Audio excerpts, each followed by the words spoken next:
ฝนตกหนักอีกแล้วพี่น้องมื้อนี้เป็นมื้อที่สองตอนนี้เวลา3 ทุ่มกว่าเนาะใกล้ที่4 ทุ่มแล้วฝนเท่งมาบาดแห้งเลยพี่น้องตกหนักเลยจ้า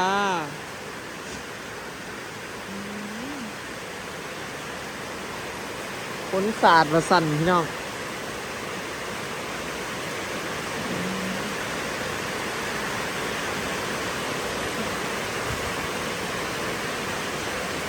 สงสัยแบบนี้ไปตาไปเยืองกบอยู่บ่พี่น้องถ้าฝนแห้งไรกับบกล้าไปเด้เนาะถ้าฝนซ้ำหนึ่งก็สิไปอยู่โอ้โถแห้งอีหลีเด้อพี่น้องมาเมื่อกี้จนบ่ได้ยินหยังเลยแบบแห้งกว่าเมื่อวานนี่อีกเนาะแต่ว่าคอยลงแล้วแป๊บเดียวพี่น้องกี่นำไรสาดขอพาเพื่อนพี่บางไงบนทางอย่างที่เปียกเปิดเลยเครื่องเสื้อผ้าก็นึงเอามานั่งมาหามเขามาไหวอยู่ในเรือนคือคนสาดเขาในกล่องมันในเทิง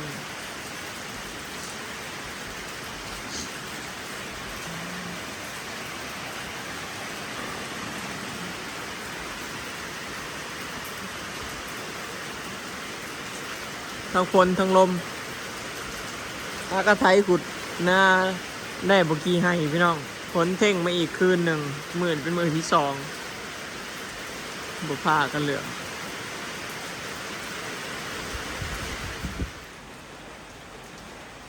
ตกแป๊บเดียวพี่น้องบ่ฮอดนาทีสักมาบาดแห้งๆเลยเอามาเบิ้นแห้งแล้วก็หายไปวันนี้เนาะมาแบบนี้ก็บ่ไหวเด้อพี่น้องฝนมาบาดเดียวไหมมาแบบบ่ได้ตั้งรักตั้งโตเลยนะเอาบาดเดียวจนบ่ได้ยินหยังเลยพี่น้องเสียงลมเสียงฝนมันจะคือพายุมานี่แหละวู้บาดเดียวแล้วก็ประมาณนาทีหนึ่งนี่แหละแล้วก็หายไปพี่น้องก็ปอกแป๊กปอกแป๊กไปฝนปีนี่คือเป็นจังซี่เนาะมันอยากมาแล้วก็มาพี่น้องมันอยากไปแล้วก็ไปฝนปีนี้ขาดเดาบ่ได้เลยแบบคัดฝนแบบนี้นะลำบากตอนเกี่ยวเขารถพี่น้องถ้าเบิ่งเด้อฝนมันสิตกตลอดยามเกี่ยวเขาเนาะมันสิตกแบบมาตามที่เห็นเนี่ยพี่น้องมันสิมาแบบบ่บอกบ่กล่าวแบบนี้แหละเนาะบัดยามเกี่ยวเขาลำบากแน่นอนพี่น้องเสือบอยเด้อพี่น้องทารุ่นเบิ่งบัดก่อนเกี่ยวเขาเนาะฝนมันสิตกแบบนี้แหละมาบัดเดียวพอแบบว่าเขาเฮาเปียกแล้วก็ไปจังซี่เด้พอแบบพอดีเฮาแบบเกี่ยวเขาไว้แล้วก็พ้นมาจังซี่นะพอดีผ่อนเขาพ้นห้ำสินะ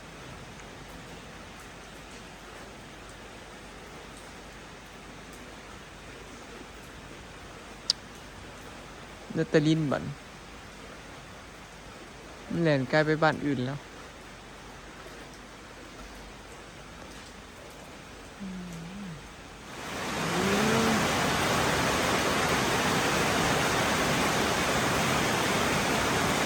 มันมาอีกรอบแล้วจ้า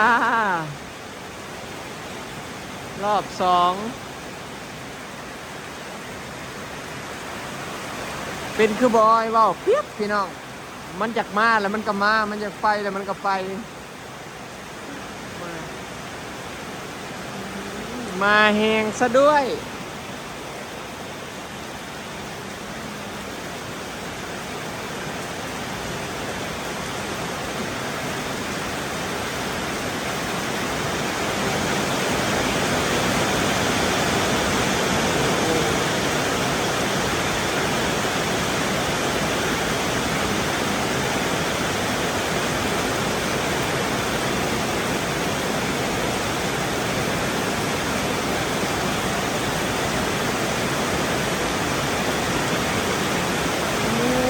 นักคือกันพี่น้องเมื่อนี่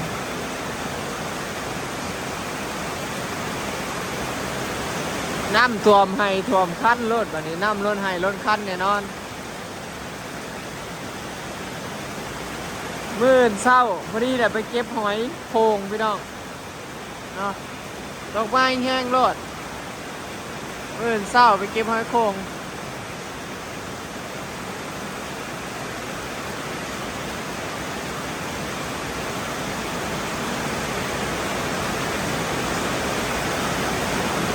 พอดีได้น้ำดำหน้าบ้านนี้พี่น้องเนาะตกแห้งรถย่านจะตกบ่แห้ง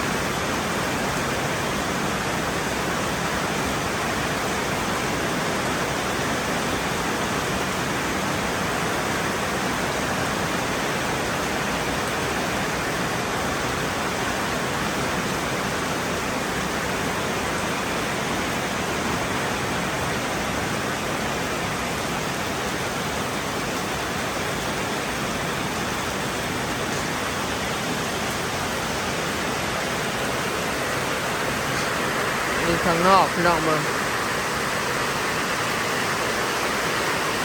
บอยได้เอาเสื้อผ้าเข้ามาไว้ใน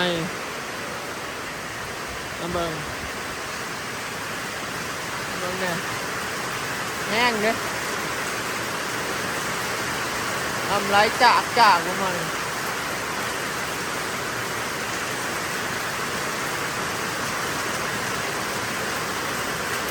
มุมหลังบ้านน้อยหลังคาสะเลย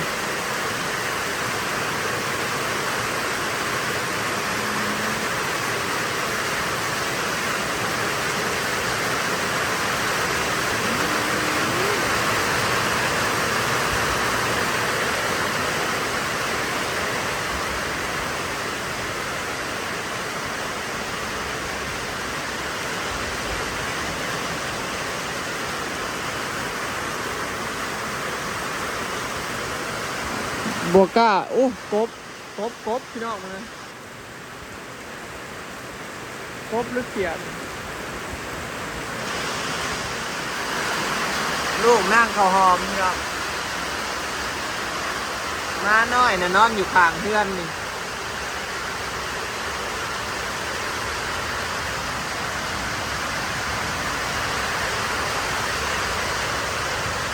ลูกคน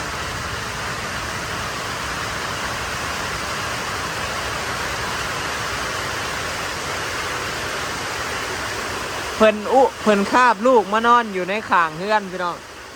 มันบ่มีบ่อนอยู่เนาะตะกี้เพิ่นนอนอยู่กล้องเฮือนทานแล้วน้ำท่วม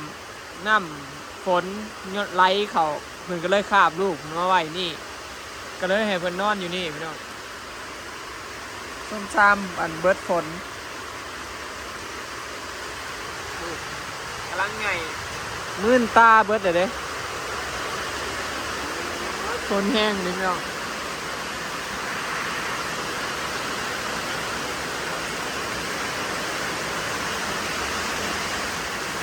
เบิ่งแน่ฝนสาดเข้ามาฮอดพี่น้องฮอดเสื้อผ้าบ่อยพี่เสื้อผ้าเปียกเบิดแน่นอนพี่น้องเบิ่งแน่ความแห้งโอ้ยตาหน่ายแห้งพี่น้องโอ้เปียก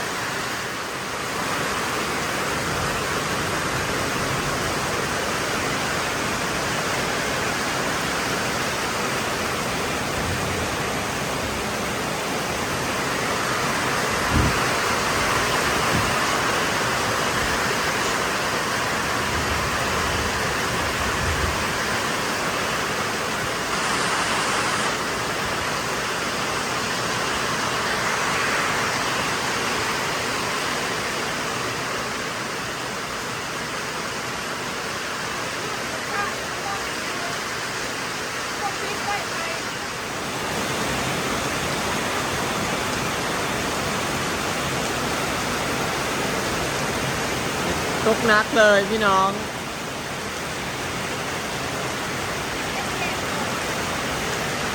นี่มันก็แจ้งกัน หน้าตายังครบเลยปะ โอ้ยผ่าเหลื่อมมองๆเขาสิกล้าไปขั้นบอกพ้นเศร้า เขามีแต่พ้นเศร้าเขาจังไปสิไปแข่งพ้นไปเลย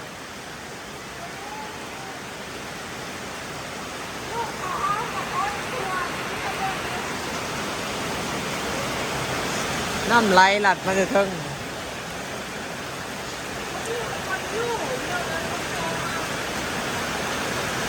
ทั้งบอนกระเจ้าเทพื้นบอนนั่นมันสูงกว่าทั้งในเฮือนเนี่ยเดินกระเจ้าอีกเทิงหมูมันก็สูงกว่าพี่น้องกระเจ้าทมดินสูงกว่าไหลลงมาแต่เทิง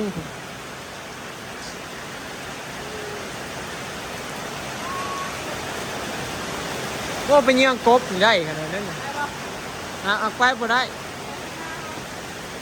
คัดพ้นเศร้าหมดแล้วคะแนนสิอดนอนได้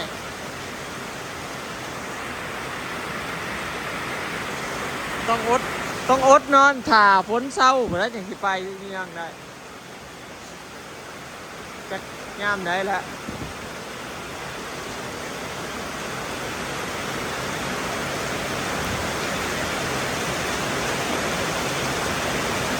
ถือว่าเป็นมือที่สองของปีพี่น้องที่ฝนแห้งเนาะ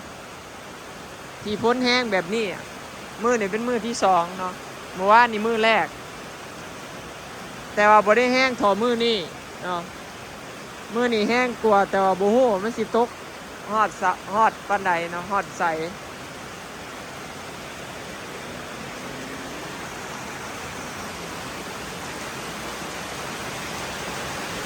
น้ำล้นไหล้นคันมื่นไปหาเก็บหอยรถ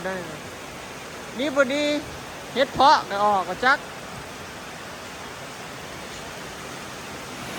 ฝนตกพี่น้องเอ้ยตลอยยังอยู่นอกอยู่เดี๋ยวถ้าเบิ่งว่าสิได้ไปเยี่ยงกันครบบ่พี่น้องคัดคนนั่นเศร้าไว้ก็สิได้ไปเยี่ยงครบเนาะคัดคนนั่นบ่เศร้าตกเบิดคืนก็บ่ได้ไปพี่น้องยากถ้าผ้าร่างผ้าแฝงบ่กล้าไปเยี่ยงเลยมันอยู่กลางแจ้งเนาะคลิปนี้ก็สิขอเก็บภาพบรรยากาศไว้สำนี้เด้อเนาะพี่น้องไปแล้วสบายดี